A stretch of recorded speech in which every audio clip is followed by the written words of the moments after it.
Hello students, कैसे हैं आप? आशा करते हैं सभी अच्छे होंगे। और स्टूडेंट्स, हम इस वीडियो में आपको प्रश्नावली 1.1 के सभी उदाहरण हल कराएंगे। ठीक। और उस उदाहरण से पहले हम आपको ये समझाएंगे यहाँ पर कि तुल्यता रिलेशन क्या होता है। ठीक है, तो उसकी हमने यहाँ पर जो है परिभाषा लिख रखी है कि किसी समुच्चय पर कोई संबंध आर तुल्यता संबंध कहलाता है। कब?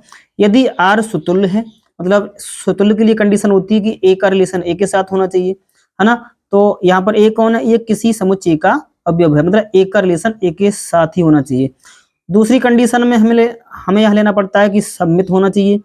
तो सममित के लिए हम लेते हैं दो अवयव कि ए का रिलेशन बी के साथ होना चाहिए, तो बी का भी ए के साथ रिलेशन होना चाहिए। तो यहाँ पर ए और बी क्या है? किसी समुच्चय के अवयव हैं। ठीक है। तीसरी कंडीशन में हम कहते हैं कि आर संक्रामक होना चाहिए, तो इसके लिए ए का रिलेशन बी के साथ होना चाहिए, बी का रिलेशन किसी तीसरे अवयव से होना चाहिए, तो ए का रिलेशन सी के साथ भी यहाँ होना चाहिए, अर्थात पहला और तीसरे का रिलेशन होना चाहिए। तो यहाँ ए बी सी क्या है? किसी समुच्चय के अवयव हैं। तो स्टूडेंट, यहाँ पर हमने तुल्यता संबंध को सीखा। और स्टूडेंट, इससे पहले हमने जो आपको वीडियो में दिया था वहां हमने इस प्रश्नावली का संपूर्ण परिचय दिया है, तो उसे आप अवश्य देखें, है ना। तो अब हम यहां से आगे के लिए आपको इस प्रश्नावली के सभी उदाहरण हल कराएंगे। ठीक है, तो वहां पर हम सबसे पहले लेते हैं उदाहरण नंबर 2। और उदाहरण नंबर 2 हमारा कुछ इस प्रकार से है।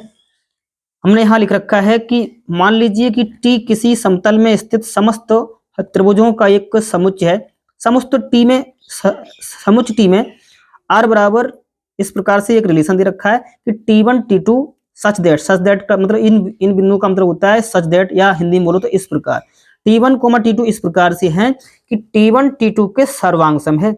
एक संबंध है। किस तरीके से कह रहा है कि सिद्ध कीजिए आर एक तुल्यता संबंध है। तो स्टूडेंट, यहाँ पर हमने अभी सीखा था तुल्यता रिलेशन के लिए हमें उसको ये दिखाना पड़ेगा कि ये सुतुल्य है, सममित है तथा संक्रामक भी है। ठीक है, तो सबसे पहले हम देखते हैं क्या स्वतुल्य के लिए देखते हैं, है ना। किसके लिए देखते हैं? स्वतुल्य के लिए देखते हैं, मतलब ये स्वतुल्य होना चाहिए, है ना, स्वतुल्य के लिए। ठीक। अब स्वतुल्य के लिए देखिए स्टूडेंट, एक हम आपको ट्रिक बताते हैं। यहाँ पर जो हमें रिलेशन यहाँ पर दे रखा है कि R equal to T1, T2, इसमें हम सभी जगह एक ही अवयव रख दें। हमारे पास कोई जो रिलेशन है ना, वो रिलेशन इस प्रकार से है कि टी से टी में है, मतलब टी से टी का मतलब है कि नहीं, टी कोई समुच्चय है किसका? सभी त्रिभुजों का। तो हम जानते हैं कि आपके त्रिभुज तो बहुत से होते हैं, है ना, अनेक प्रकार के होते हैं। ठीक है, तो उन त्रिभुजों में T1 का कनेक्टिंग टी के साथ है, टी का रिलेशन टी के साथ है। कब? वो कह रहा है कि T1 T2 के सर्वांग सम है। ठीक है, तो हम यहाँ पर एक ही अवयव लेके चलेंगे। हम यहाँ पर इनमें सभी में क्या कर दें? एक ही जगह कर दें कि हम ऐसे कर दें कि sir T1, T2 such that, यहाँ हमें कंडीशन दे रखी है कि T1 T2 के क्या है? सर्वांग सम है, सर्वांग सम है, राइट। ये हमें यहाँ पर दिया है। ठीक है, अब हम हर जगह हर एक में हम यहाँ पर देखिए T1 की जगह भी हम क्या कर दें? T1 कर दें, T2 की जगह भी हम क्या कर दें? T1। हम ऐसे कर दें कि T1, T1 सच दैट, इस प्रकार से अब हम कहेंगे कि T1, T1, देखिए ये दोनों एक ही ऐसे कर दिए, के सर्वांग सम है। अब फिर देखते हैं ये कथन क्या सत्य हो रहा है, राइट। यहाँ पर हम ये पाते हैं कि T1, T1 और किस प्रकार से कि T1 T1 के सर्वांग सम है। ये क्या कथन सत्य होता है? तो हमें मालूम है अगर कोई त्रिभुज, हमारे दो त्रिभुज हैं, ठीक, अगर एक कोई त्रिभुज है तो एक त्रिभुज नहीं स्वयं के ही क्या होगा? सर्वांग सम तो होता ही है ना। तो हम यहाँ पर लिख सकते हैं इसलिए T1, T1 relation to R, है ना। तो हम यहाँ आगे लिख दें कि अर्थात प्रत्येक त्रिभुज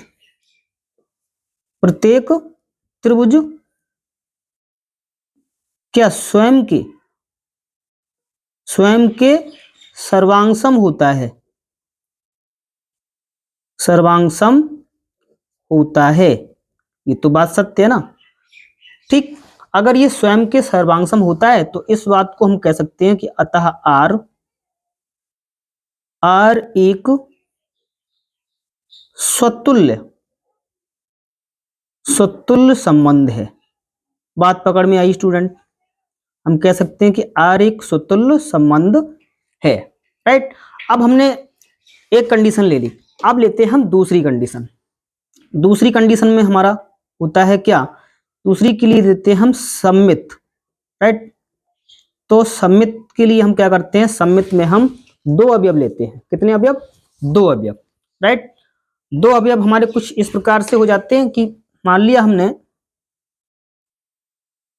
कि a comma B belongs to T, मतलब ये कोई हमारा समुच्चय टी। ठीक है, उसके ये दो अवयव हैं ए और बी। ठीक है, तो वहां हम क्या करते थे इससे, है ना, सूत्र में, कि अगर हमारा ए का रिलेशन बी के साथ होता था तो हमें यह दिखाना पड़ता था कि क्या बी का रिलेशन भी ए के साथ है, मतलब आर के साथ है, ये होना चाहिए। तो ऐसे यहां पर हमारा क्या है? ए और बी की जगह अब यहां पर हमारा क्या आ जाएगा? T1 और T2 है।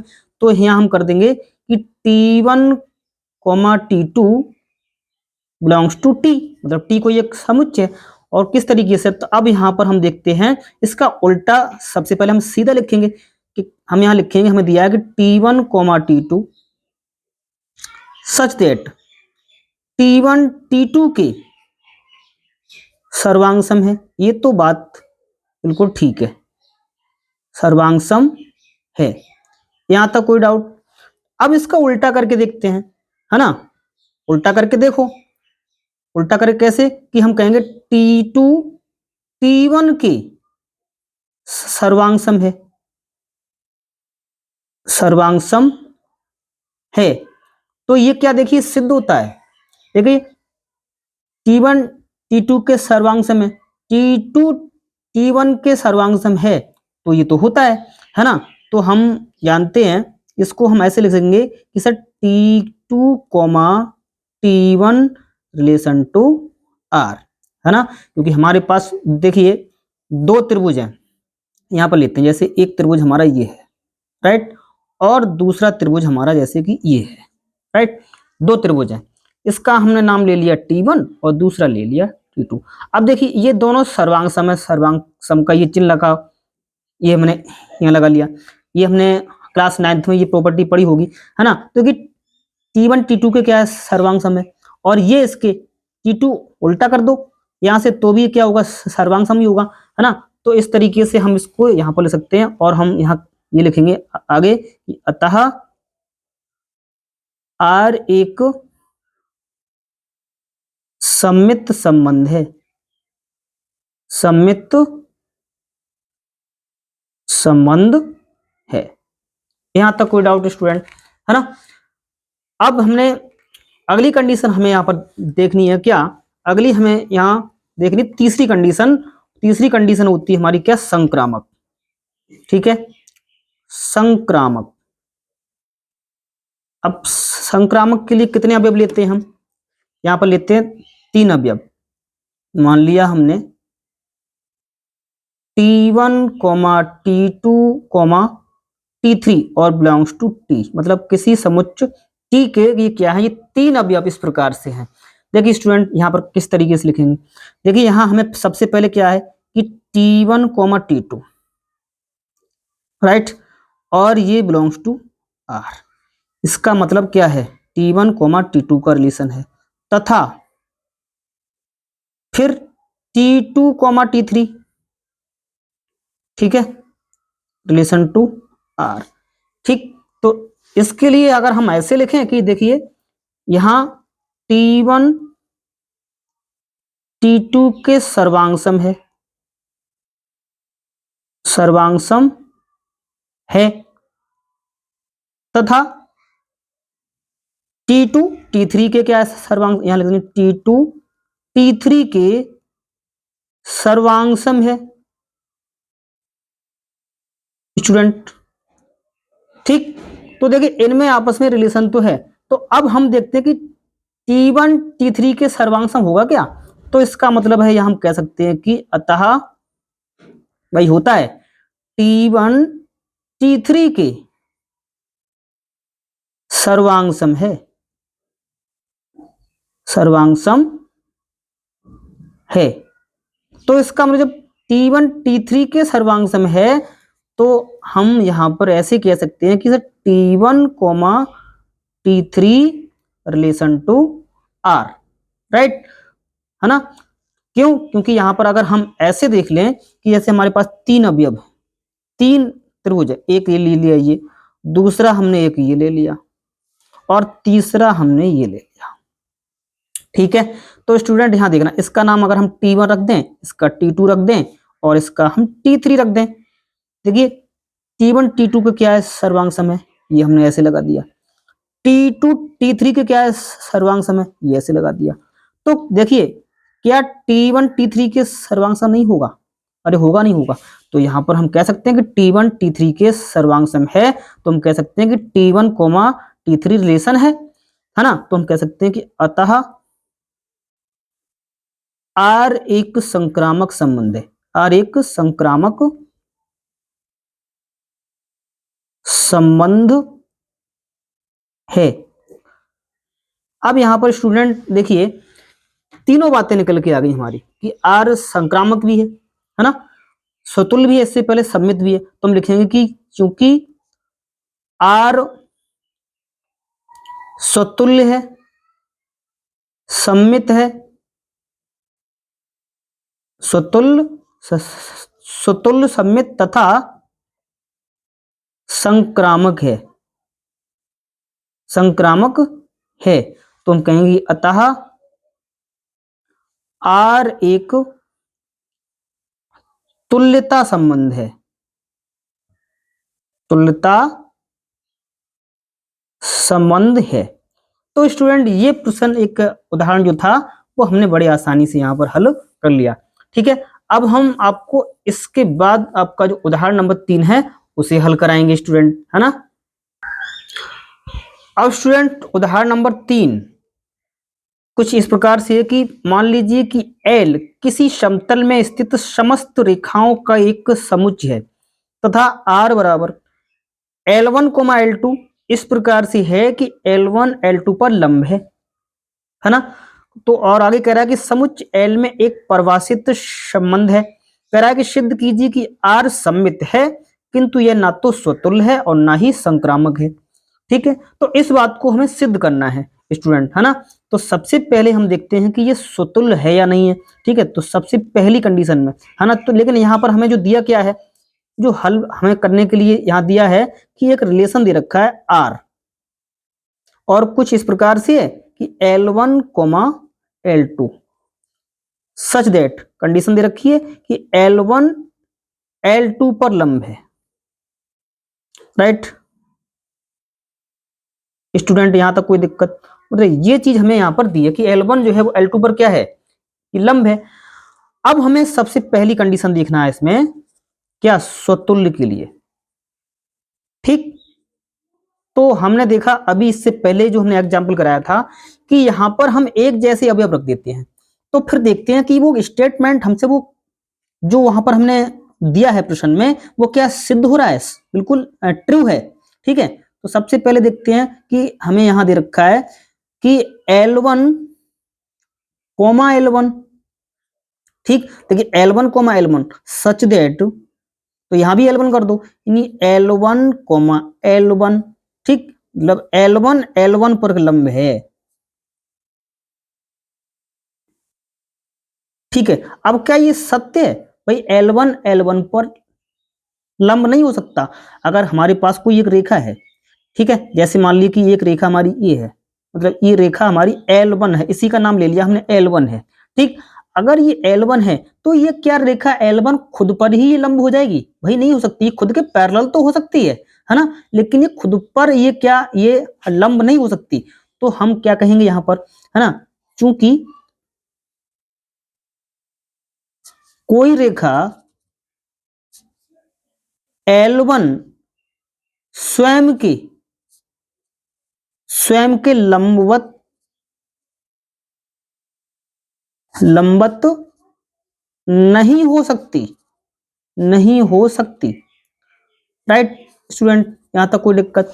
अगर ये स्वयं के लंबवत नहीं हो सकती तो हम यहां पर क्या कहेंगे?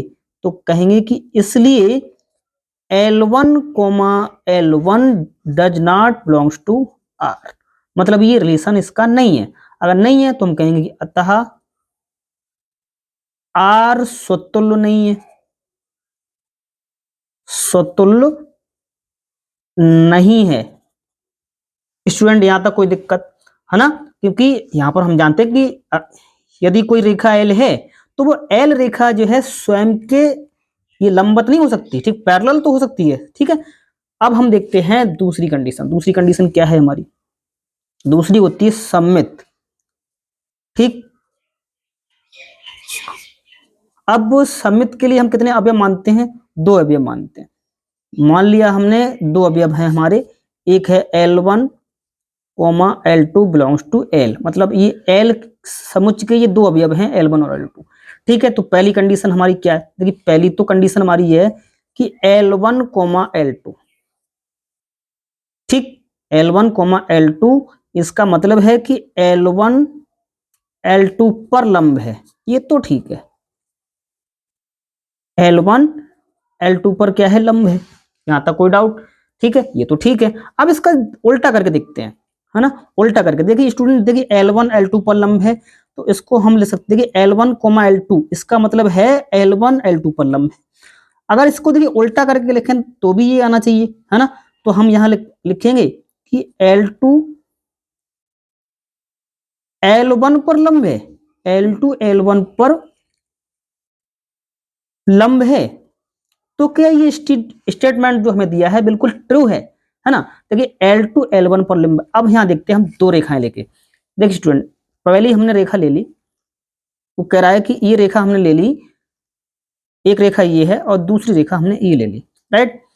अब कह रहा है कि यहाँ L1 L2 पर लंब है, तो देखिए इसको हम नाम दे देते हैं L1, ठीक, और इसको नाम दे देते हैं हम L2, राइट। तो देखिए L1 L2 पर क्या है? लंब है, ठीक। तो देखिए L2 L1 पर भी तो लंब है नहीं है? क्योंकि दोनों के बीच में किसका कोण बन रहा है? 90 का, ठीक है। तो इसका मतलब है कि L2 L1 पर क्या है? लंब है। तो ये बिल्कुल सत्य है। तो हम इसलिए कह सकते हैं कि इसलिए L2 coma L1 relation to R, मतलब ठीक है। ये तो बिल्कुल ठीक है ना, एक दूसरे का उल्टा भी हो जाएगा सीधा, है ना। तो हम यहां कहेंगे कि अतः R एक सममित संबंध है, सममित संबंध है। यहां तक कोई डाउट स्टूडेंट, है ना। तो दूसरी कंडीशन भी हमारी आ गई। अब हम तीसरी कंडीशन की ओर चलते हैं, ठीक है। तीसरी कंडीशन हमारी है संक्रामक के लिए स्टूडेंट, ठीक। तो सबसे पहले संक्रामक के लिए हम कितने अवयव लेते हैं? 3। तो मान लिया हमने, माना 3 अवयव है हमारे कोई, जैसे यहाँ पर L1 L2 दिया है ना, तो इसी तरीके से मान ले कि L1 coma L2 coma L3, और ये किसके अवयव हैं? किसी रेखा L के समुच्चय के, ठीक है। 3 अवयव ले लिए। अब इनको हम यहाँ देखते हैं। सबसे पहले देखिए क्या कि L1 coma L2 such that, इसका मतलब क्या है कि सर L1 L2 पर लंब है, ये तो बात बिल्कुल ठीक है। L1 L2 पर तो लंब हो सकता है, ठीक है। अब दूसरी बात, यहां से शुरू करते हैं हम L2 से। हम ले सकते हैं तथा, तथा L2 L2 कोमा L3 तीसरे अवयव के साथ, है ना। इसका मतलब क्या है? इसका मतलब ये हुआ कि L2 L3 पर लंब है, बिल्कुल ठीक है। ये भी कंडीशन हो सकती है। देखिए अब इसके लिए हम यहां पर देखो चित्र बनाते हैं स्टूडेंट, देख उसको आप देखना। देखिए यहां हम ये रेखा हम L1 ले लेते हैं, ये रेखा हमने L1 ले ली, ठीक है। और ये रेखा हमने L2 ले ली, इसका नाम रख दिया हमने L2 रेखा। ठीक, अब हमने एक तीसरी रेखा ली इस तरीके से। ठीक है, तो देखिए ये L1 हो गई, ये L2 हो गई और ये देखिए L3 हो गई। ठीक है, तो देखिए स्टूडेंट यहाँ इस कंडीशन पे हम आते हैं। सबसे पहले देखिए कि L1 L2 पर लंब है। देखिए L1 जो है वो L2 पर लंब है, यहां तक बात ठीक है। ठीक, और देखिए L2 L3 पर लंब है, ये भी तो भाई लंबवत है। देखिए L2 L3 पर क्या है, लंब है, ये L2 हो गई, ये L3 पर क्या है, लंब है, ये ठीक है। तो अब हमें ये कंडीशन देखना चाहिए यहां से। देखिए L1 का रिलेशन L2 से है, L2 का रिलेशन L3 से है, तो क्या L1 का L3 से है? तो देखते हैं। देखिए क्या अब ये L1 ये है, L3 ये है, ये लाइन, तो देखिए L1 L3 क्या एक दूसरे के लंबवत हो जाएंगी? भाई नहीं हो सकती।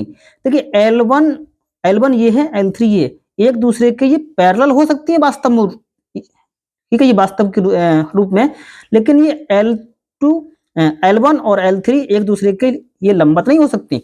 तो यहां हम लिखेंगे परंतु, ये तो यहां पर ठीक है कि sir L1 L2 relation to R, ये ठीक है, और ये भी ठीक है कि L2 L3 relation to are, लेकिन यहां पर कहेंगे परंतु क्या नहीं है, यहाँ L1 L3 does not belongs to R, है ना, क्योंकि L1 L3 पर ये लंब नहीं हो सकती। यहाँ पर देखिए ये L1 ही है और ये L3 है, ये इसके पैरेलल तो हो सकती है, लेकिन ये एक दूसरे के लंबवत तो नहीं हो सकती।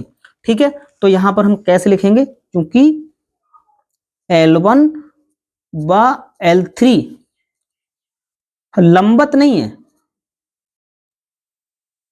लंबवत तो नहीं है ना। ठीक, तो हम कहेंगे कि अतः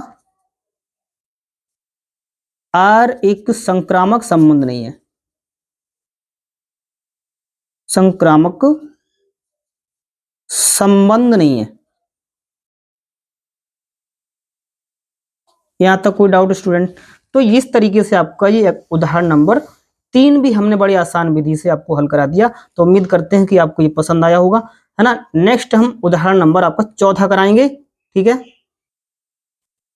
नेक्स्ट हमारा उदाहरण नंबर 4 स्टूडेंट इस प्रकार से है कि सिद्ध कीजिए कि समुच्चय 1 2 3 में r बराबर 1,1 2,2 3,3 1,2 2,3 द्वारा प्रदत्त संबंध स्वतुल्य है, परंतु ना तो सममित है और ना संक्रामक है। तो स्टूडेंट यहाँ पर ये सिद्ध करना है कि ये स्वतुल्य तो है, लेकिन ये ना तो सममित है और ना संक्रामक है।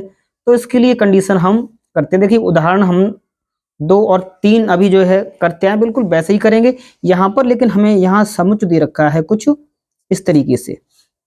हमने इसको ए के रूप में मान लिया कि माना ए बराबर है, ये कौन सा है कि 1, 2, 3, इसमें 3 अवयव इस प्रकार से हैं। ठीक है, तो हम जानते हैं कि इसमें हम सीखते हैं क्या है कि रिलेशन हमें दे रखा है किस तरीके से कि ए का ए से ही रिलेशन होगा, मतलब ए का रिलेशन किसके साथ है, ए के साथ है। अगर समुच्चय का रिलेशन ए के साथ है, ठीक, तो किस तरीके से हो सकता है ये, जैसे हमने यहां पर ले लिया ये ए अवयव है, इसकी नहीं 1 2 3, और यहां पर भी ये होगा फिर, ठीक, यहां पर भी होगा। इसके कितने अवयव होंगे, 1 2 और 3 अवयव होंगे, और इनमें हमें ये रिलेशन इस तरीके से दे रखा है। वो रिलेशन है R इक्वल टू, देखिए एक का एक के साथ रिलेशन है, देखिए एक का एक के साथ रिलेशन है हमारा यहाँ पर स्टूडेंट, देखिए एक का एक के साथ ही रिलेशन है। ठीक, फिर हमारा 2 का 2 के साथ है, राइट, 2 का 2 के साथ है, 3 का रिलेशन 3 के साथ है, राइट, इस तरीके से।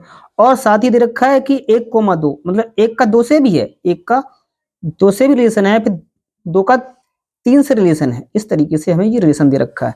तो यहाँ पर जितने भी रिलेशन हमें यहाँ दिए गए हैं, तो उसको हम अगर लिखें वो है कि 1,1 2,2, राइट, और नेक्स्ट दिया है 3,3, फिर हमें दे रखा है 1,2 और 2,3। इस तरीके से हमें ये इसके अवयव यहाँ पर हमें दे रखे हैं।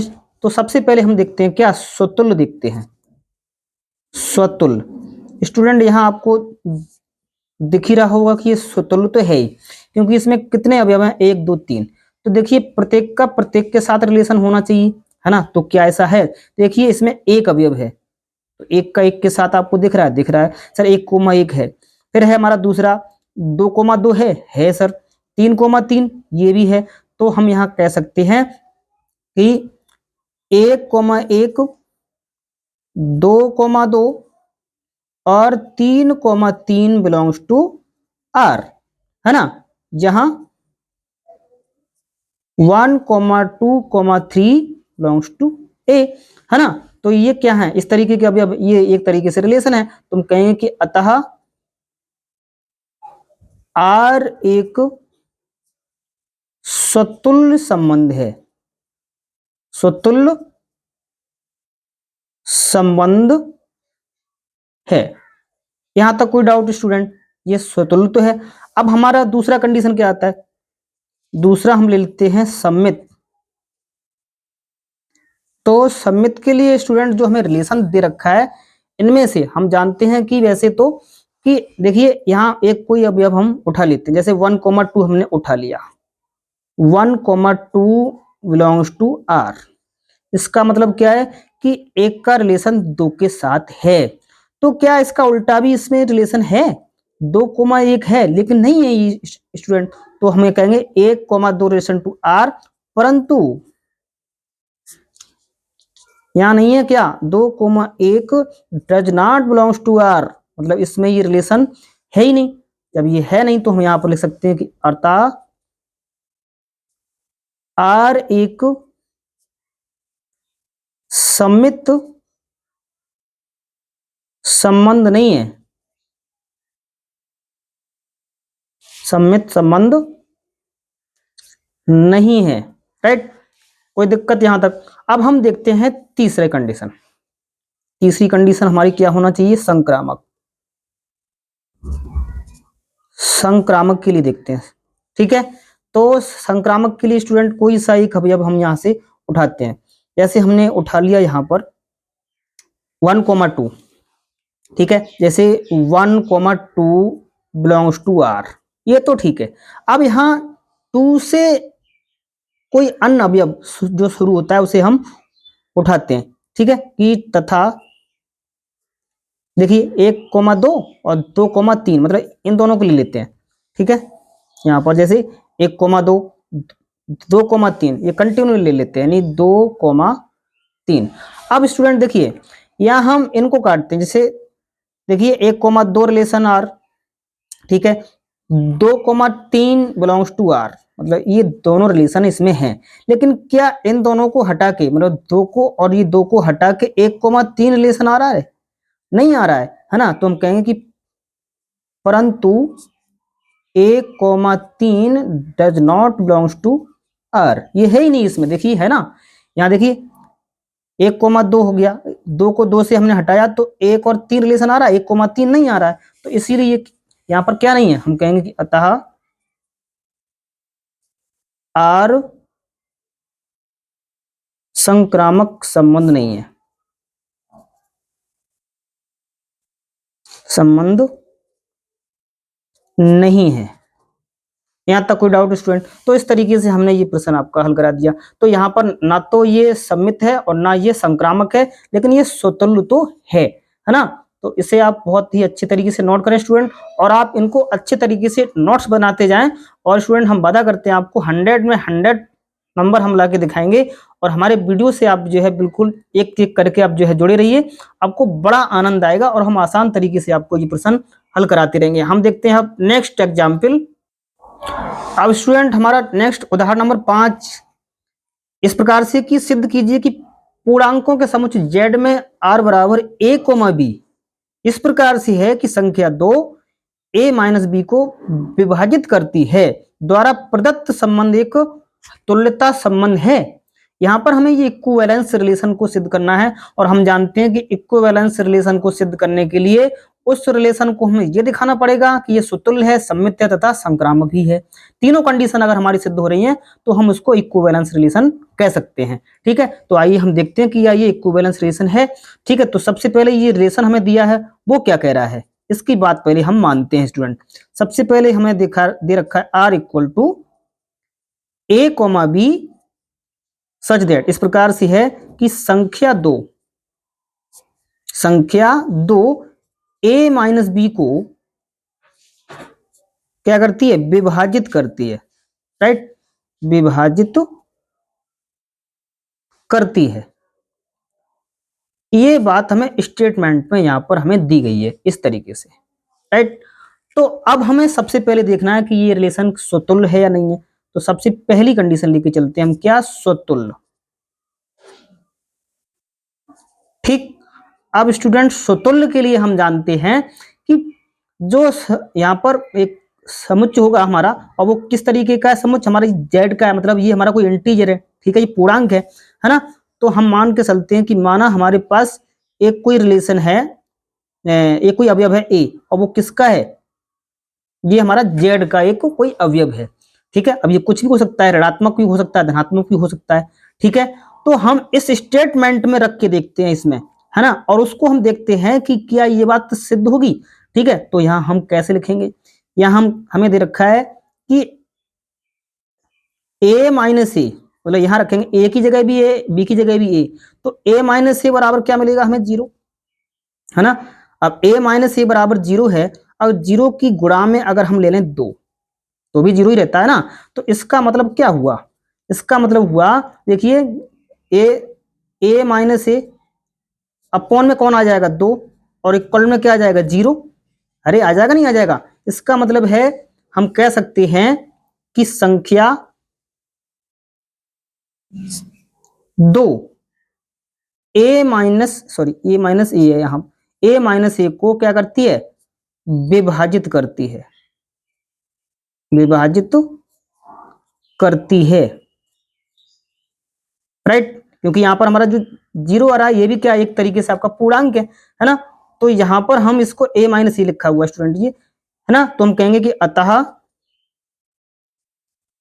R एक स्वतुल्य संबंध है। कैसा है, स्वतुल्य संबंध है। यहां तक कोई डाउट स्टूडेंट, ठीक है, तो R स्वतुल्य हो गया। अब हम दूसरी बात को सिद्ध करेंगे कि किसी तरीके से ये सममित भी हो जाए, सममित, राइट। सममित के लिए हम कितने अवयव लेते हैं, 2 अवयव होते हैं। इस तरीके से हमने यहां पर मान लिया कि a comma B belongs to Z, मतलब ये जेड के अवयव हैं 2, और इनमें किस तरीके का रिलेशन होगा, यहां हम देख सकते हैं कि a कॉमा बी, इसका मतलब क्या है कि a कॉमा बी इस प्रकार से है, अभी हमने सीखा कि संख्या 2 a माइनस बी को, ये तो सीधे सीधे हमें लिखना ही पड़ेगा, a माइनस बी को विभाजित करती है, विभाजित तो करती है। ठीक है स्टूडेंट, अब यहाँ a और b क्या है, कोई हमारे 2 इंटीजर हैं, मतलब 2 हमारे पूर्णांक हैं। तो यहाँ देखिए हम कोई भी हम पूर्णांक ले सकते हैं, जैसे हमने यहाँ पर ले लिया, एक ले लिया हमने यहाँ पर, एक ले लिया हमने 12, और एक ले लिया हमने -2, और अपॉन में कितना कर दिया हमने 2। ठीक है, तो 12 भी एक आपका पूर्णांक है, 2 भी एक आपका पूर्णांक है, तो 12 में से 2 गया तो कितना बचा, ये बच्चा आपका 10, तो 10/2 कितना आया, 5, ये भी आपका पूर्णांक ही आया। इसका मतलब है ये आपका विभाजित हो गया, है ना। ठीक है, तो अब इसका अगर हम उल्टा करके देखें तो क्या ये सिद्ध होगा, है ना। अगर हम उल्टा करके देखेंगे तो चूंकि b माइनस ए भी क्या होगा, 2 से विभाज्य होगा, 2 से क्या होगा, विभाज्य होगा, विभाज्य होगा। ठीक है, अरे देखिए यहां उल्टा कर लो ना, यहां पर जैसे इसे आपने a माना, इसे b माना, तो यहां पर हम ऐसे कर लें कि 2 - 12, तो भी आपका ये विभाज्य होगा नहीं, यहाँ कितना बचेगा, -10 बचेगा, है ना, अपॉन में 2, अब कितना आंसर आएगा आपका -5 आएगा। तो ये भी आपका पूर्णांक है ना, तो ये भी आपका पूर्णांक बचा। तो हम यहाँ कह सकते हैं, तो इसलिए b, a relation to r, अगर b का a के साथ रिलेशन हो गया तो हम कह सकते हैं कि ये एक सममित है। तो कहेंगे अतः r एक सममित संबंध है, संबंध है। r सममित भी हो गया। ठीक, अब तीसरी कंडीशन हमारी और होना चाहिए, क्या? तीसरी संक्रामक। इसमें थोड़ा स्टूडेंट अलर्ट रहना, है ना, ये थोड़ी अच्छी है, वैसे कठिन नहीं है।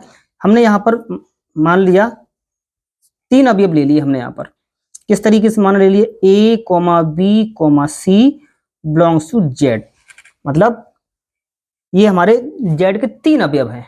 ठीक है, तो यहाँ हमारा क्या है, रिलेशन a का b के साथ है, होना चाहिए, b का c के साथ होना चाहिए, तो a का रिलेशन भी c के साथ होना चाहिए। इस तरीके से हमें यहाँ पर कंडीशन होना चाहिए। तो हम सबसे पहले जो हमें दिया उसी रिलेशन की बात करते हैं कि a का रिलेशन b के साथ है। a का रिलेशन b के साथ क्या कहता है आपसे, ये कहता है कि a माइनस बी 2 से विभाज्य है, 2 से विभाज्य है, ये बात ठीक है, ये आपका पूर्णांक होगा एक। ठीक है, अच्छा दूसरी condition, b relation to c, इसका मतलब क्या होगा, जब b का रिलेशन c के साथ है तो हम कह सकते हैं कि b माइनस c, है ना, कि b माइनस c 2 से क्या है, विभाज्य है, विभाज्य है। राइट, यहां तक कोई डाउट नहीं होना चाहिए। ठीक है, अब ये देखिए दोनों संख्याएं अलग अलग क्या है, 2 से विभाज्य हैं। राइट, अब स्टूडेंट थोड़ा यहां अलर्ट रहेगा ना, हम इसको ऐसे मान सकते हैं, देखिए अगर हम a माइनस बी को 2 से विभाज्य करेंगे तो मान लिया कि एक हमारा अन्य पूर्णांक आता है, वो है k1, इसको हमने मान लिया, मतलब एक संख्या ये है a माइनस बी किससे विभाजित हो रही है, 2 से, तो 2 से विभाजित हो रही है, तो आपको क्या मिला, k1, तो यहाँ k1 क्या होगा, k1 एक आपका पूर्णांक होगा, कोई z होगा। ठीक है, अच्छा दूसरी भी तथा, यहाँ हमने मान लिया कि b माइनस सी, देखिए b माइनस सी भी किससे विभाजित हो रही है, b माइनस सी 2 से विभाजित हो रही है, और इसमें हम एक पूर्णांक मानते हैं, नया मानते हैं k2, तो ये भी हमने यहाँ लिख लिया माना। ठीक है, तो ये k2 भी यहाँ पर कौन होगा, ये हमारा कोई पूर्णांक ही होगा। ठीक है, तो ये दोनों संख्याएं 2 से अलग अलग क्या है, विभाजित है। तो इसको हम ऐसे भी तो ले सकते हैं स्टूडेंट, कैसे, देखिए इसको हम यहाँ पर गुणा कर दें कि a माइनस बी बराबर 2k1, ऐसे भी कर सकते हैं, और इसको भी कि b माइनस सी बराबर 2k2। राइट, अब इनको हम क्या कर दें, दोनों को ऐड कर दें। ठीक है, अगर इनको हम दोनों को जोड़ें तो देखिए b से b कट जाएगा, ये माइनस की ये प्लस की, तो क्या बचेगा, यहाँ हमारा बचेगा ये कि a minus c, a minus c बचेगा, और इन दोनों में देखो हम ऐड करेंगे तो यहाँ से 2 उभयनिष्ठ आएगा, तो k1 प्लस k2 आएगा। राइट, तो यहाँ से हम देखिए 2 इसके बटे में आ जाएगा, a माइनस सी अपॉन में 2, और इक्वल में क्या रह जाएगा, k1 प्लस k2। राइट, इसका मतलब देखिए यहाँ स्टूडेंट, यहाँ देखिए k1 का एक पूर्णांक है, k2 भी पूर्णांक है, जब इन दोनों को अगर हम जोड़ेंगे तो भी आपका क्या होगा, एक तरीके से आपका पूर्णांक होगा, तो ये भी क्या होगा, एक पूर्णांक होगा, नहीं ये z होगा।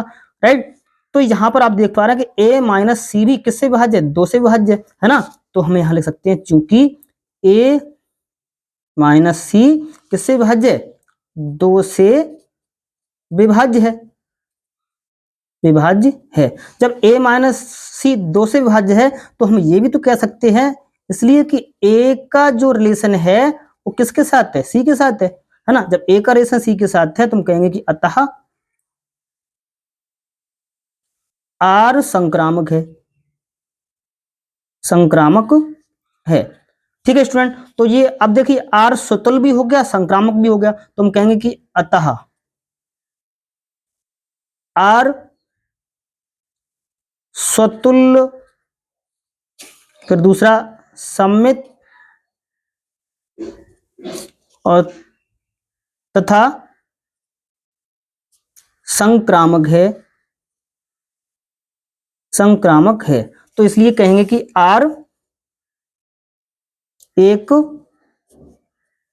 तुल्यता संबंध है, तुल्यता संबंध है। स्टूडेंट यहां लिख लेना, थोड़ा स्पेस का कम हो गया है ना। तो R हमारा किस तरीके होगा, एक तुल्यता संबंध है।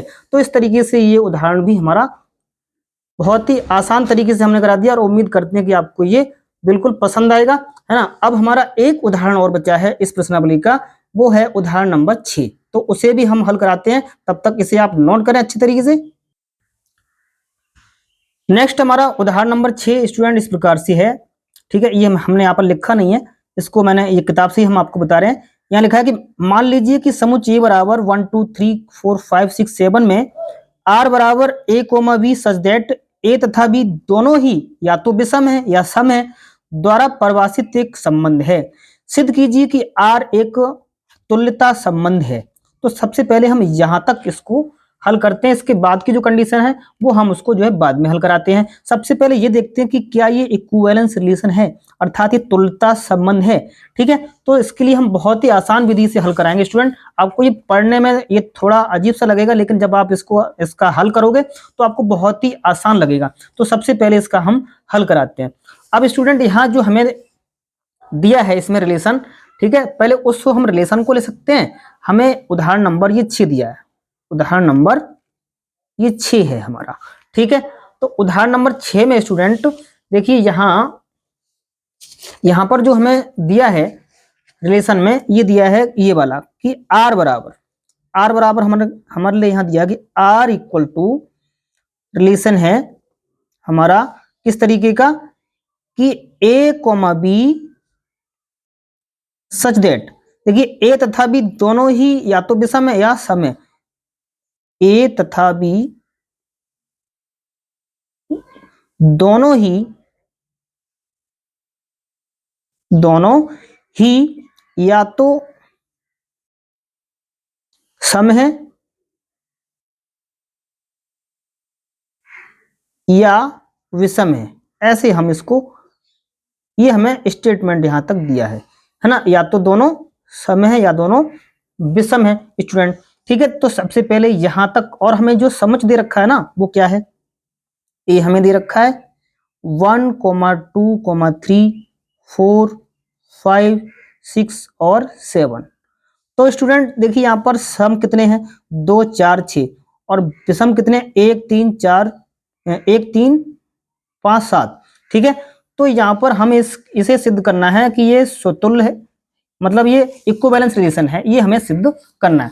तो इसके लिए अगर हम हल करें तो सबसे पहले स्टूडेंट देखिए यहाँ देखिए इससे पहले जो प्रश्न था है ना, वहां भी हमने आपको बताया था कि ये जो ये रिलेशन जो लिखा गया है वो समुच्चय निर्माण रूप में लिखा गया है। अगर इसी चीज को हम जो समुच्चय दे रखा है, समुच्चय ए में जो अवयव दे रखे हैं वो सीमित तरीके से दे रखे हैं, है ना, तो इसका हम एक रिलेशन बना सकते हैं जिससे हमें समझने में क्या हो जाएगी, आसानी हो जाएगी। तो सबसे पहले इसको हम क्या करते हैं, एक हम रोस्टर रूप में इसको क्या करें, इस स्टेटमेंट को लिख लें तो हमें बड़ी आसानी बन जाएगी। तो देखिए रोस्टर रूप में इसको हम अगर लिखेंगे स्टूडेंट, तो सबसे पहले R को लिखेंगे रोस्टर रूप में, ठीक है। तो यहाँ कंडीशन ही हमारे लिए इस तरीके से दे रखी है कि A या तो सम है या दोनों क्या विषम है, ठीक है। और का कनेक्शन मतलब किसी से नहीं होना चाहिए, मतलब या तो विषम का विषम से रिलेशन होना चाहिए या सम का सम से रिलेशन होना चाहिए, है ना। तो खुद ही यहाँ पर ही कह रहा है। तो सबसे पहले हम विषम विषम का रिलेशन कर लेते हैं। देखिए एक का रिलेशन एक के साथ तो होगा, मतलब 1 का रिलेशन 1 के साथ है, देखिए 1 का 3 के साथ होगा, फिर 1 का 5 के साथ होगा, ठीक है। फिर हम ले सकते हैं कि सर 1 का 7 के साथ रिलेशन होगा, राइट, यहां तक कोई डाउट। फिर हम कह सकते हैं कि सर 3 का रिलेशन, देखिए खुद का रिलेशन खुद के साथ तो होगा ही, ये भी विषम है, यही विषम है ना। फिर हम कह सकते हैं कि सर 3 का 1 के साथ भी रिलेशन होगा, ठीक है। फिर 3 का 5 के साथ भी रिलेशन होगा, सभी हमने यहाँ पर जो है विषम कनेक्ट कर रहे हैं, ये 3 का 7 के साथ भी होगा, ठीक है। फिर हम कह सकते हैं सर 5 का 5 के साथ तो होगा ही, है ना, तो 5 का 1 के साथ भी होगा, ठीक है, और 5 का 3 के साथ भी होगा, और 5 का 7 के साथ भी रिलेशन होगा, ठीक है। फिर हमारी नेक्स्ट संख्या क्या है, 7, ठीक है। तो 7 का देखिए 7 के साथ तो होगा ही, और 7 का 1 के साथ भी होगा, ठीक है ना स्टूडेंट, और 7 का देखिए 3 के साथ भी होगा, और फिर क्या बचा है ना 7 का 5 के साथ भी, यानी 7 का 5 के साथ भी रिलेशन होगा। तो यहाँ देखिए हमने सभी एक दूसरे से कनेक्ट किए हैं, वो विषम से विषम ही कनेक्ट किए हैं, अदर से नहीं। अब यहाँ वो ये भी तो कह रहा है यहाँ कि ए तथा बी दोनों ही या तो सम है या दोनों विषम है। तो देखिए यहाँ पर हमने क्या कर लिया, विषम से विषम कनेक्ट कर दिया।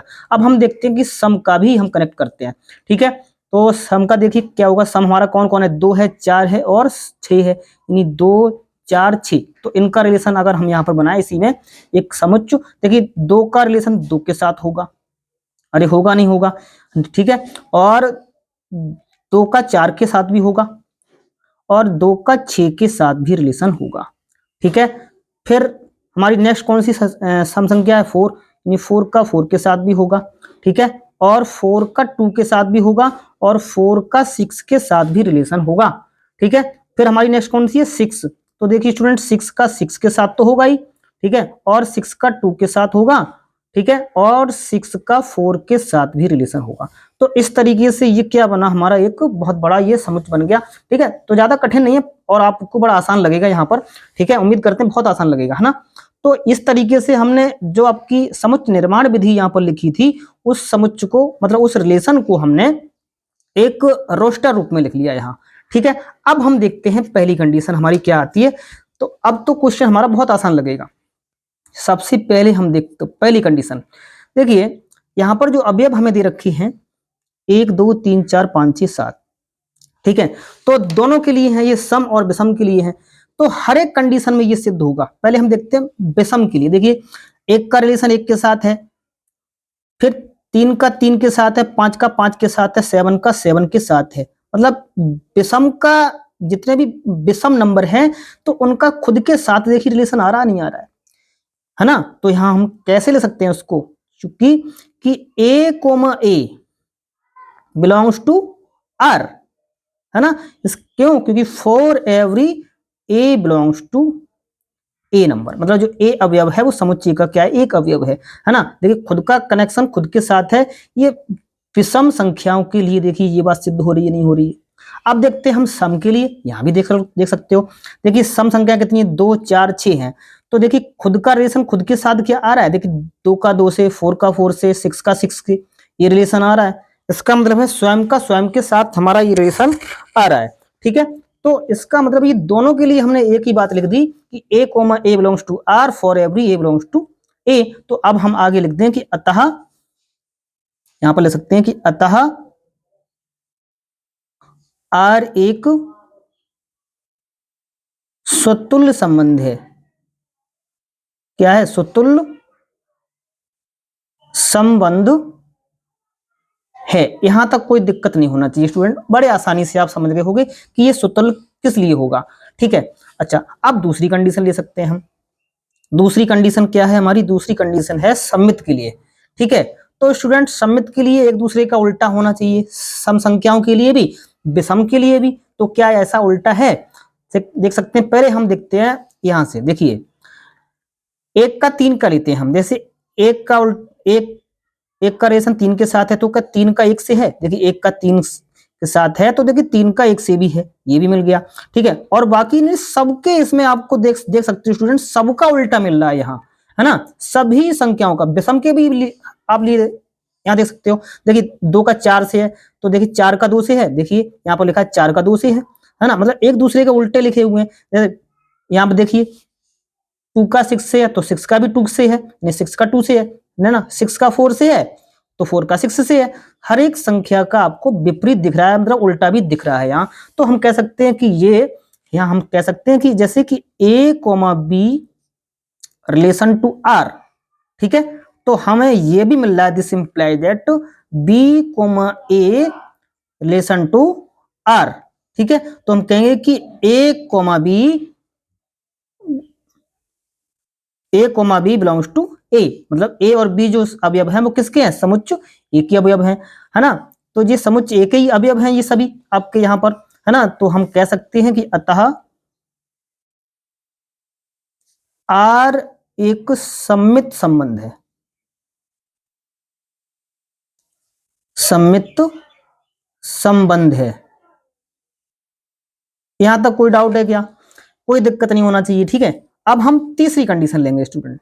तीसरी कंडीशन में हमें ये संक्रामक सिद्ध करना पड़ेगा। अब देखिए संक्रामक के लिए हम दोनों के लिए यहां देखेंगे, सम के लिए भी और विषम के लिए भी, क्या ये दोनों में ये रिलेशन ठीक होगा स्टूडेंट?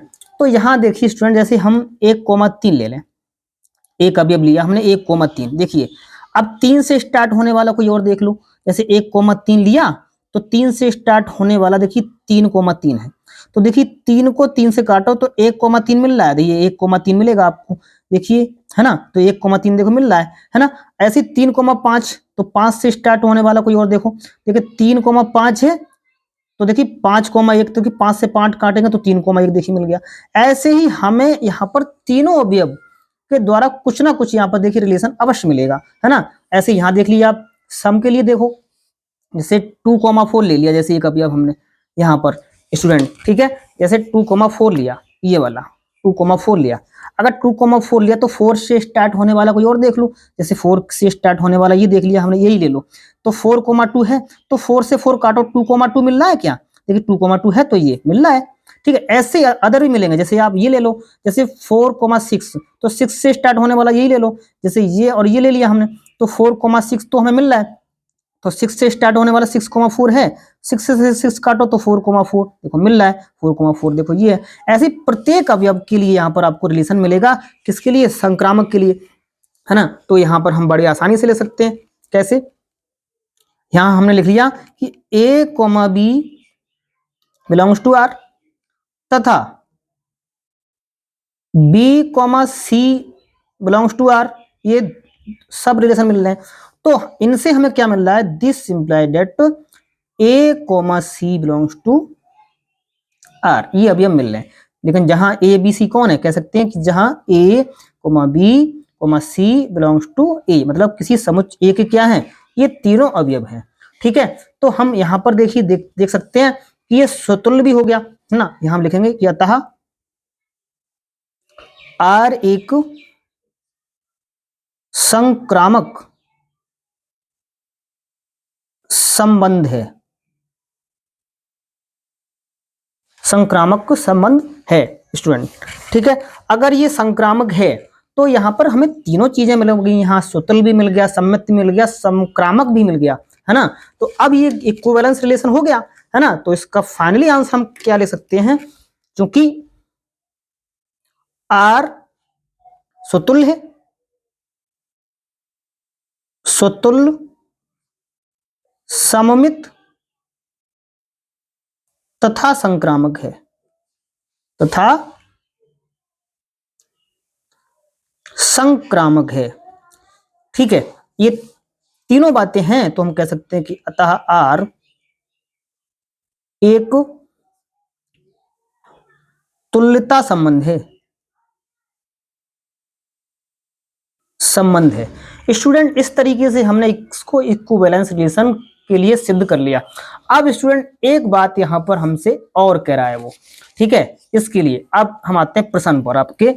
यहां ये कह रहा है नेक्स्ट पार्ट में कि ये कह रहा है कि सिद्ध कीजिए, है ना। कह रहा है कि साथ ही सिद्ध कीजिए कि उपसमुच्चय 1, 3, 5, 7 के सभी अवयव एक दूसरे से संबंधित हैं और उपसमुच्चय 2, 4, 6 के सभी अवयव एक दूसरे से संबंधित हैं, परंतु उपसमुच्चय 1, 3, 5, 7 का कोई भी अवयव समुच्चय 2, 4, 6 के किसी भी अवयव से संबंधित नहीं है। तो स्टूडेंट ये तो बिल्कुल सिद्धि हो गया ना।